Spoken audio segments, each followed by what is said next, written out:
What is up, guys? Hope you're all doing well.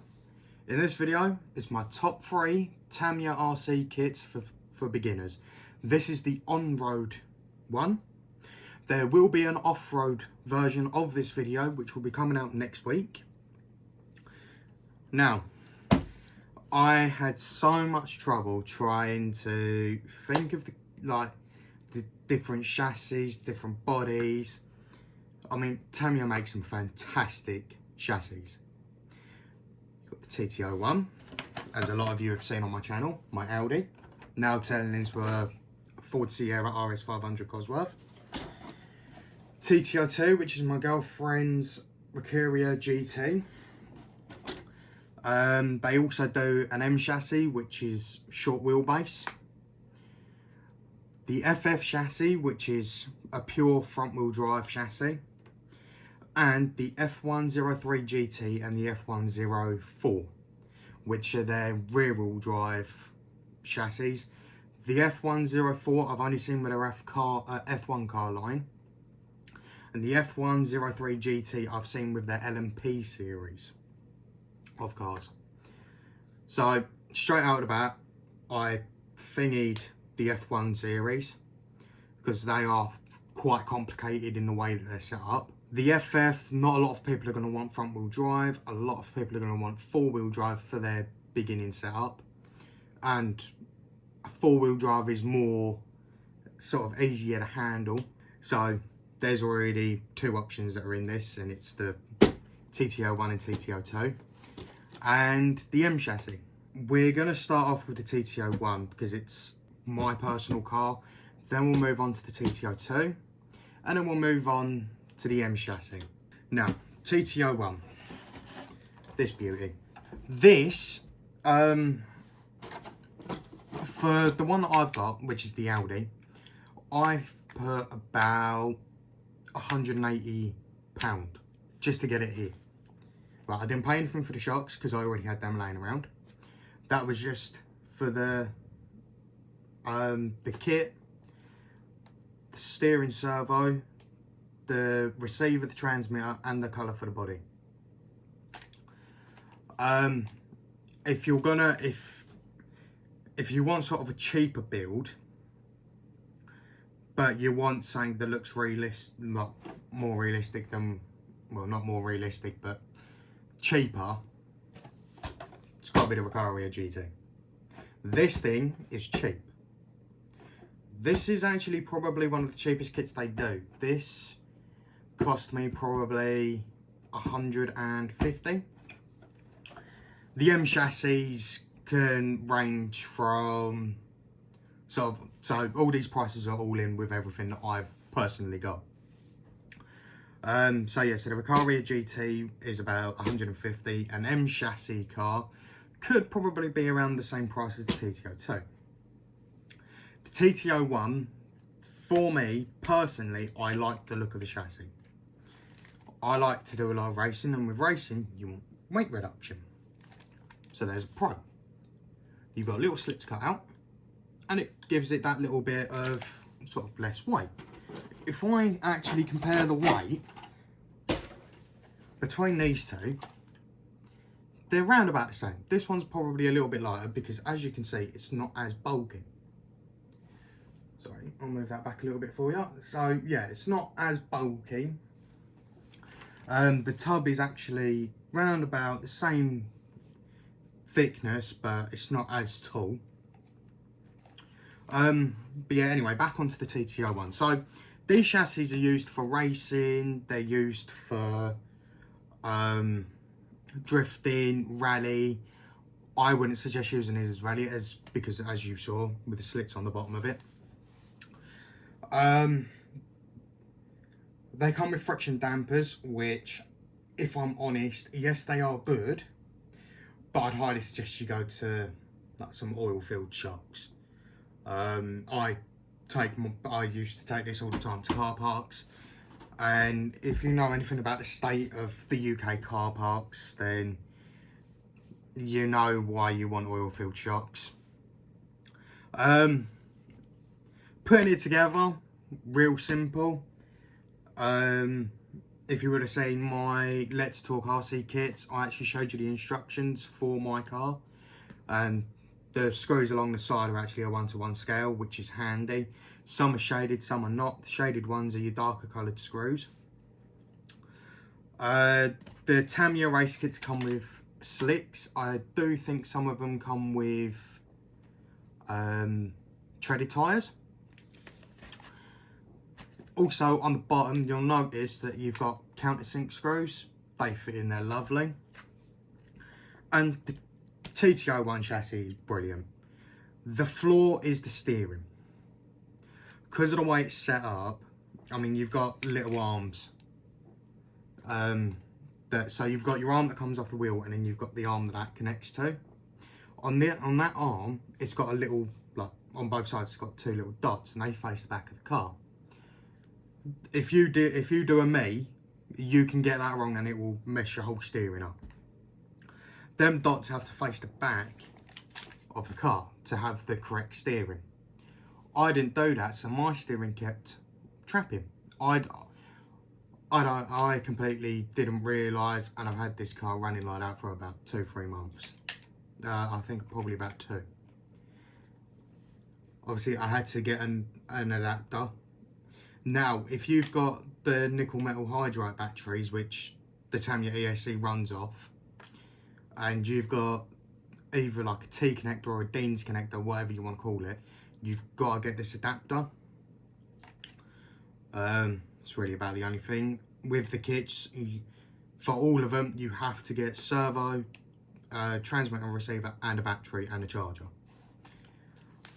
Some kits will come with an ESC, some won't.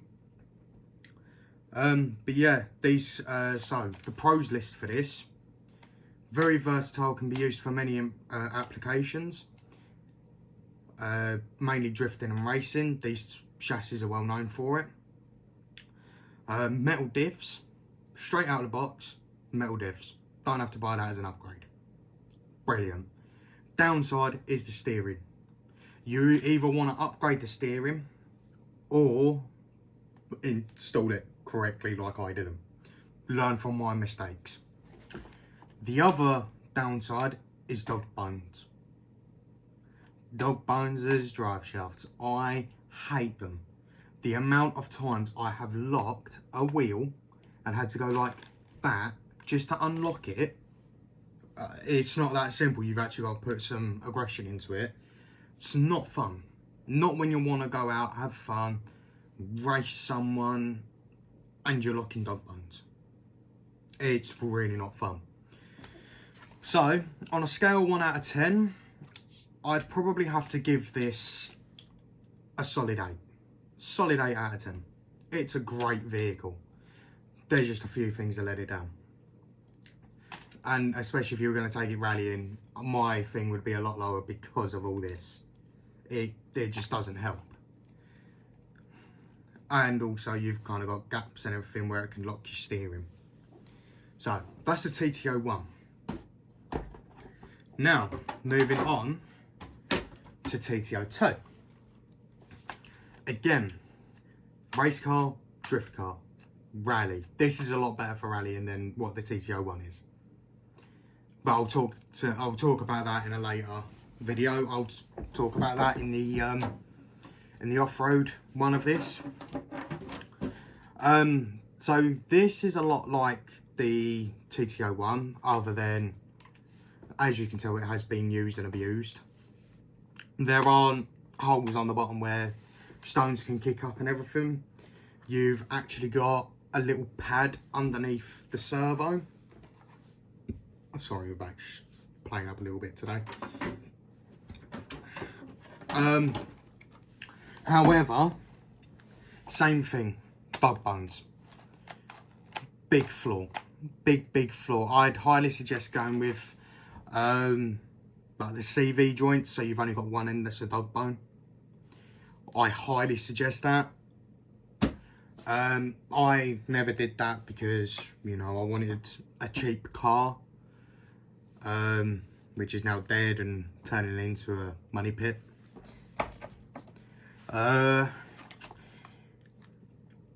This is practically the same.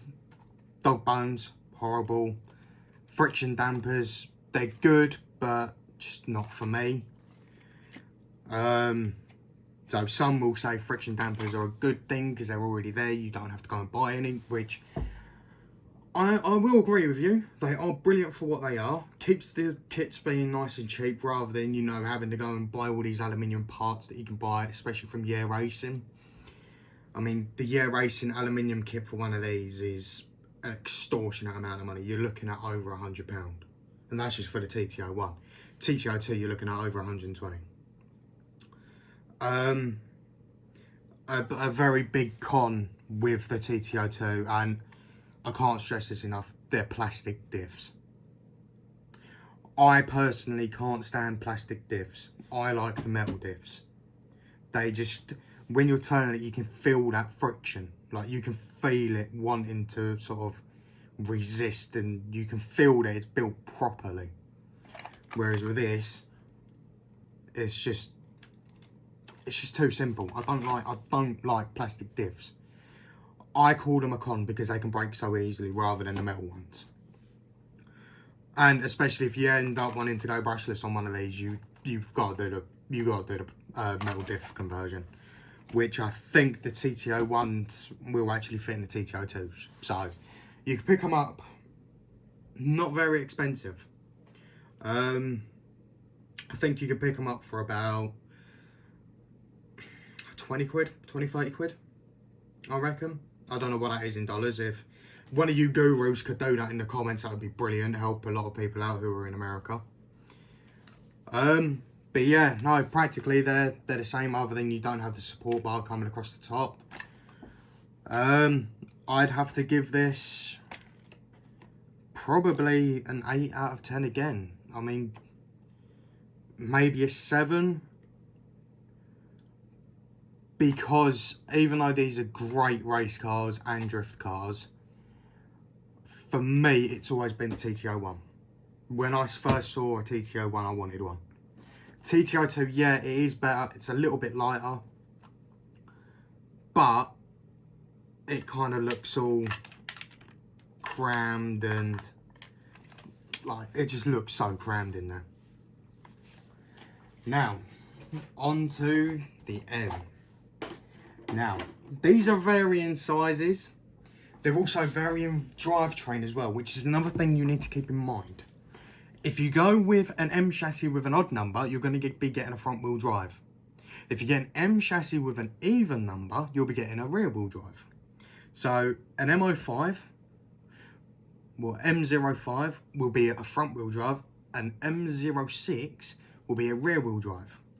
The way it's set up is, with a front wheel drive, it's front motor, front wheel drive. With a rear wheel drive, it's rear motor, rear wheel drive. So unlike the TT chassis, their rear motor all wheel drive. So you haven't got to disperse the weight. Whereas with the M chassis, because they're either front wheel drive or rear wheel drive, they have to disperse the weight.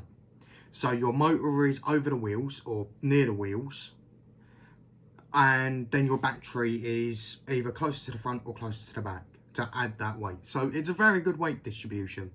I will admit that, very good weight distribution. Now, the diffs. I'm not too sure on diffs. I believe they are plastic, or they might be metal. I'm not 100% sure. If someone in the comments below could tell me that, that would be brilliant. Another thing to add, the TT range. They are a 257mm wheelbase. So anybody that is a 110 that is 257mm, which is sort of your normal sort of wheelbase, bodies will fit on these. Whereas with the M chassis, they sort of vary. I believe the front wheel drive is 225mm, and the rear wheel drive is 236mm. I believe that is how they work, but yeah, so the M chassis, you kind of got two M chassis in here. But yeah, so because I don't really class these two, I mean the M chassis are all practically the same.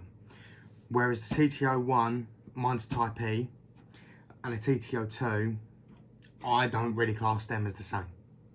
They are two completely different animals. TTO2 has got a Type R, a Type S, and the standard, and the Type D, which is your drift.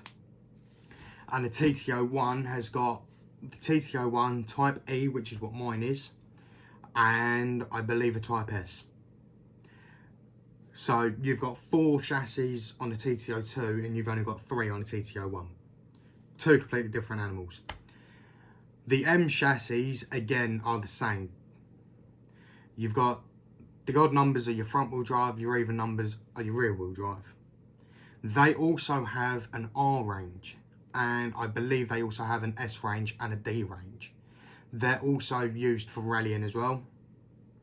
TTO1, you can get them as trucks, as truck racing.